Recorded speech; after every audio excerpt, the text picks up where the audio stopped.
In the previous small lecture, we show how to determine whether a given number is a rational or irrational by finding two numbers, two integers, so that the number is equal to the ratio.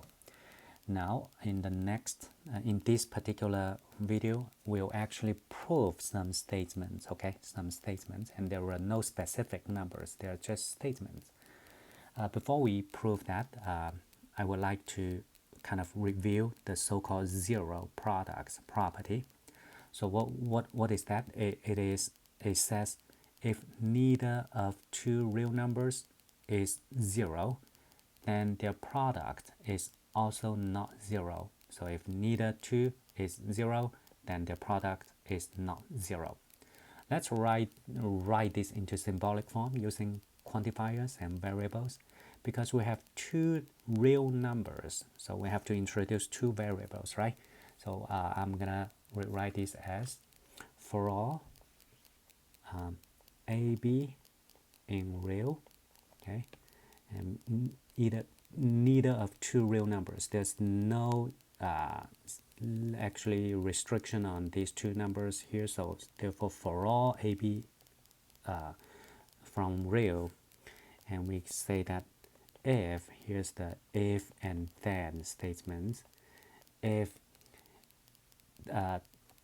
neither is zero, that means if A is not equal to 0, B is not equal to 0, so I'm going to just write A comma B not equal to 0, then their product is not 0, so then their product, A times B, is not going to be 0. So that's the how I would rewrite this in using the quantifier and conditional statements. Now let's write the contrapositive of this part. So the contrapositive means, okay, now for all AB in R, if we have to negate both and then reverse the order, right? So if AB is equal to 0, so which is the negation of this guy, then the negation of this guy, right? So by the way, maybe I should write this into if A is not equal to 0 and B is not equal to 0, maybe because that will be a little easier to negate using the De Morgan's law. So now let's negate that. That means then A is equal to 0 or B equals 0. The negation of an AND statement is an OR statement. Now let's translate this into everyday English. That means these are the real numbers. These two are real numbers. So that means if the product of two real numbers is 0, then we say either A is 0 or B is 0. That means then at least one of them is 0. That's the so-called zero products property. It has two versions. Now let's try to prove the next statement, okay?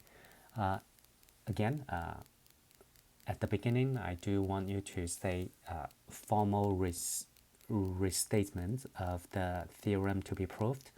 And then how do you start? Identify your starting point and to show, and before you actually prove, supply the detail. Okay, first step, let's restate this using quantifiers. So it says for every, this is a clear signal that for all, right?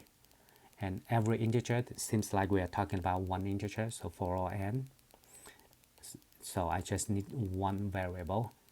And it says integer, so if n is an integer, then this statement says every integer is a rational number. That's my conclusion. Then n is rational number. If you remember, Q represents the set of all rational numbers. So this is the restatement of this theorem. Now let's say, here's my proof. And before we prove, I want you to begin with a starting point. Starting point means what are you going to suppose? So that's actually indicated by here. That's why you should always try to write that into if-then form so that you know where to begin. So I'm going to say suppose, or you can say assume or let. All the language will be good. Suppose n is an integer, okay?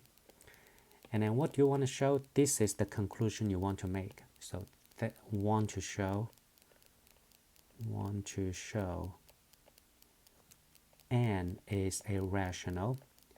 And this is where I want you to always think about, ask yourself, what does it take for me to conclude, to make this conclusion? So in other words, this is where you certainly optional, but you should always keep that in mind. Just keep asking yourself, what does it take for me to, what do I have to have so that I can make this conclusion? So in other words, how can we make a conclusion that so that n is a rational? In other words, you have to find two integers, right? Two integers, a and b, so that the ratio of a and b is equal to n. That's what you are looking for. So you look for these two numbers, so for some a b, right? So that this is equal to a over b is equal to n, and b should not be 0. So that's your goal. Basically, you want to show that n is equal to a over b for some ab in integer, of course. Again, if you remember, we made an agreement earlier. We assume if we don't specify, we assume those are integers unless stated otherwise. B cannot be 0. Now let's give a try. Because you want to begin with what you know. So because we do know n is an integer, and again, your goal is to find a and b. Here's what I want to find. I actually want to find. This is what I'm trying to find. Okay, n is equal to n over 1, but I have to make sure that they are both integer. So now n is integer and 1 is also integer, right? 1 is also integer. And also 1 is not 0. And also I can write n being n over 1. Okay. Now do you see I actually proved it? Because how can we prove a certain number is a rational? As long as you can find me two integers whose ratio is equal to this particular one that you want to verify or want to prove.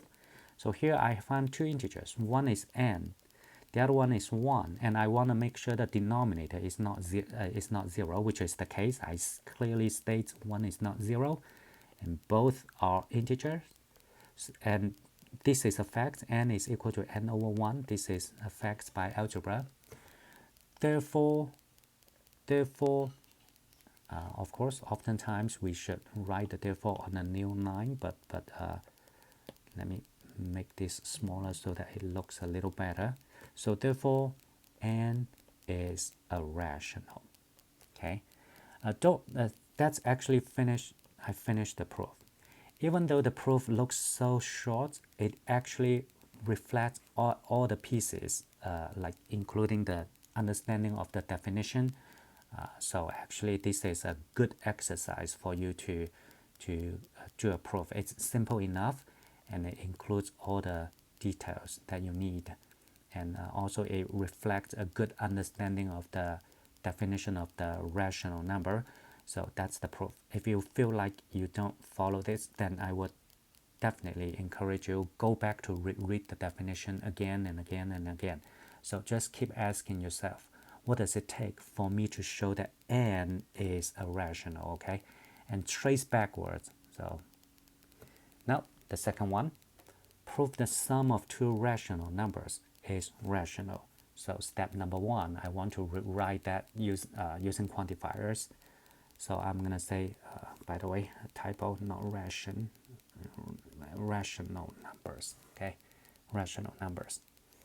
So now I have two numbers, and so I'm gonna begin with two letters. So for all R and S, you can say for all R and S real, okay, because we're handling real numbers, and rational number is part of the real numbers. If R, S, okay, are rational, are rational, that's what we know, the sum of two rational numbers. So we do know we begin with two rational numbers. So therefore, if we know R and S are rational, that's the if part. And what's the conclusion? The conclusion is, if you look at this is the subject, and this is the verb. So is rational. The sum is rational, right? Then R plus S is rational. That's our conclusion. And again, here's the proof. Proof. That's you want to label your proof, starting of the proof clearly by writing out the proof.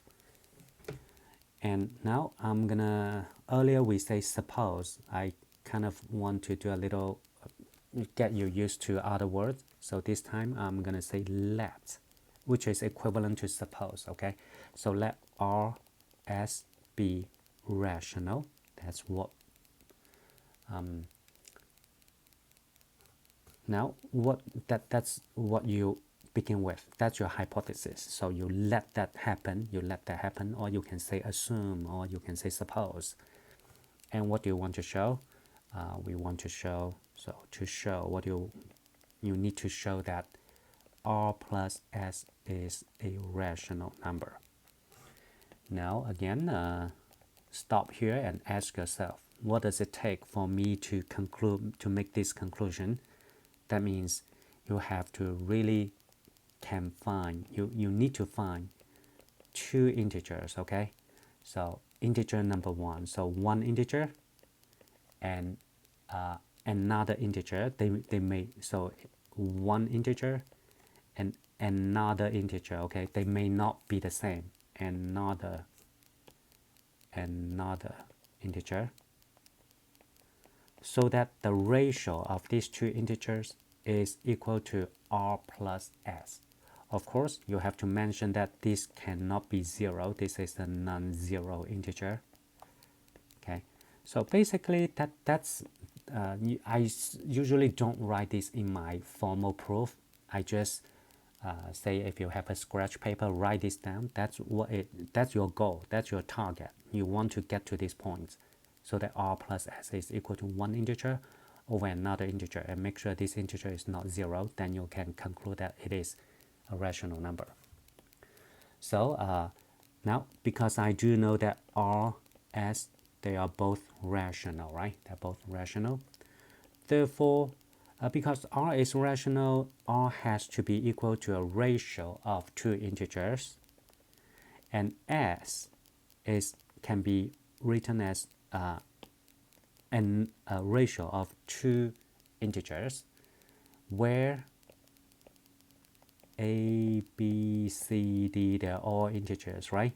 And at the same time, the denominator cannot be zero. B is not equal to zero, D is not equal to zero. So once I know it's rational, I should be able to find these integers, so that its ratio is equal to R. These two integers ratio is S. Okay.